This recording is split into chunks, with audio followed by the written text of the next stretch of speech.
बच्चों, आपके स्क्रीन पर हिंदी व्याकरण की पुस्तक की पहली पृष्ठ है, जो कि क्लास 9 और 10 दोनों में चलता है। फ़िलहाल हम आपको क्लास 9 का हिंदी ग्रामर लेसन 1, जो कि आपके हिसाब से पाठ 5 होगा, लेकिन आपका वीडियो का पहला लेसन है। अब बच्चों, आपके स्क्रीन पर आ रहा है पहला लेसन वर्ण, वर्ण विच्छेद, वर्तनी, र के विभिन्न रूप, अनुस्वार, अनुनासिक और नुक्ता। बच्चों, ये आपका पुस्तक का पृष्ठ है, जिसके अंतर्गत आपको संयुक्त व्यंजन, आगत ध्वनियाँ, विसर्ग, ह्रस्व स्वर के भेद, व्यंजन के भेद, ये सभी पढ़ना है। बच्चों, आपके स्क्रीन पर हलंत चिन्ह नज़र आ रहे हैं, स्वर वर्ण के भेद नज़र आ रहे हैं। वर्ण के 2 भेद होते हैं, स्वर और व्यंजन, और स्वर के भी 2 भेद होते हैं, ह्रस्व स्वर और व्यंजन स्वर। बच्चों, आपके स्क्रीन पर स्पर्श, स्वर और व्यंजन का दोनों उदाहरण नज़र आ रहे हैं, जिसे आप रोक करके, पॉज करके आप उसको जल्दी से जल्दी लिखने का कोशिश करेंगे। आइए बच्चों, अब मैं आपको वो कैश कोर्स बता रही हूँ, जिसके अंतर्गत मैंने आपको क्लास 9 के कुछ प्रश्न उत्तर लिखे हैं। आपके स्क्रीन पर क्लास 9 हिंदी ग्रामर नज़र आ रहा है। पाठ है, कैश कोर्स है, जो कि आपका पाठ 5 इन बुक यानी कि कॉपी में पाठ 5 आएगा। पाठ का नाम है वर्ण, वर्ण विच्छेद, वर्तनी, अनुस्वार, अनुनासिक और नुक्ता। बच्चों, वर्ण भाषा की वो लघुत्तम ध्वनि या ध्वनि चिन्ह जिसके खंड नहीं किए जा सकते वर्ण कहलाते हैं। वर्णमाला किसी भाषा के लिए निर्धारित व्यवस्थित वर्ण समूह वर्णमाला कहलाती है। स्वर अ, आ, ई, उ, री, ए, ओ और अ स्वर कहलाता है। अनुस्वार जिसमें सिर रेखा के ऊपर एक बिंदु होती है। अनुनासिक जिसमें स्वर रेखा के ऊपर चंद्र बिंदु होती है। विसर्ग जिसको कि आखिर में 2 बिंदु होती है। बच्चों, मैंने आपको व्यंजन भी समझाया है।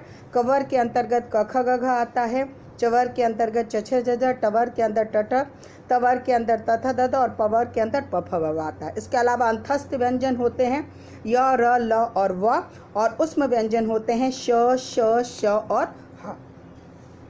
संयुक्त व्यंजन होते हैं बच्चों छ, त्र, ज्ञ और श्र। आगत ध्वनियाँ होती हैं आ, ज और फ, जो ज़्यादातर उर्दू फारसी के शब्दों में लगाए जाते हैं। बच्चों, मानक अंक होते हैं 1, 2, 3, 4, 5, 6, 7, 8 और 9, जो कि देवनागरी लिपि में इस तरह से लिखाए जाते हैं, जो कि आपके स्क्रीन पर स्पष्ट रूप से नज़र आ रहा है। आइए बच्चों, अब मैं आपको हल चिन्ह यानी हलंत के बारे में बताती हूँ। व्यंजन वर्ग के स्वर रहित रूप में प्रदर्शित करने के लिए हल चिन्ह का प्रयोग किया जाता है। वर्ण के 2 भेद होते हैं बच्चों, स्वर और व्यंजन। स्वर वे वर्ण जिनका उच्चारण करते समय श्वास वायु को मुख से बाहर निकलने में कोई बाधा उत्पन्न न हो, उसे स्वर कहते हैं। स्वर 11 तरह के होते हैं बच्चों। स्वर के 2 भेद होते हैं, ह्रस्व स्वर और दीर्घ स्वर। ह्रस्व स्वर जिन पर वर्णों के उच्चारण में कम से कम समय लगता है, उन्हें ह्रस्व स्वर कहते हैं, और इनकी संख्या 4 है, अ, ई, उ और री। दीर्घ स्वर जिन स्वर वर्णों के उच्चारण में ह्रस्व स्वर से 2 गुना ज़्यादा समय लगे, उन्हें दीर्घ स्वर कहते हैं। इनकी कुल संख्या 7 है, आ, ई, उ, ए, ऐ, ओ और अ।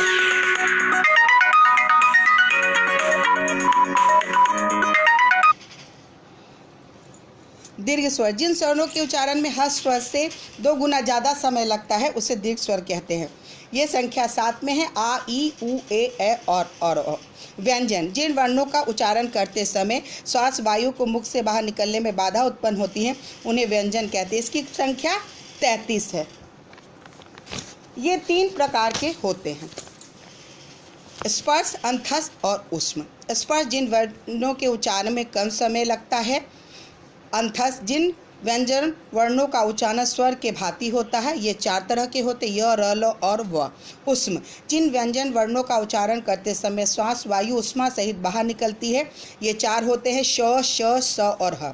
संयुक्त व्यंजन हिंदी वर्णमाला में छ, त्र, ज्ञ, श को मानक प्रदान किया गया है, जैसे छ क और स के मिलने से बनता है, त्र, त और र के मिलने से बनता है, ज्ञ, ज और अ के मिलने से, और श, स और र के मिलने से बनता है। अहोभाग। इन ध्वनियों का स्वतंत्र अस्तित्व नहीं होता। ये दो प्रकार की होती है, अनुस्वार और विसर्ग। अनुस्वार ये शिरोरेखा के ऊपर लगने वाला बिंदु है जिसका उच्चारण स्थान नासिका है। बच्चों, विसर्ग यह दो बिंदुओं का एक चिन्ह है जिसका प्रयोग शब्द के अंत में होता है।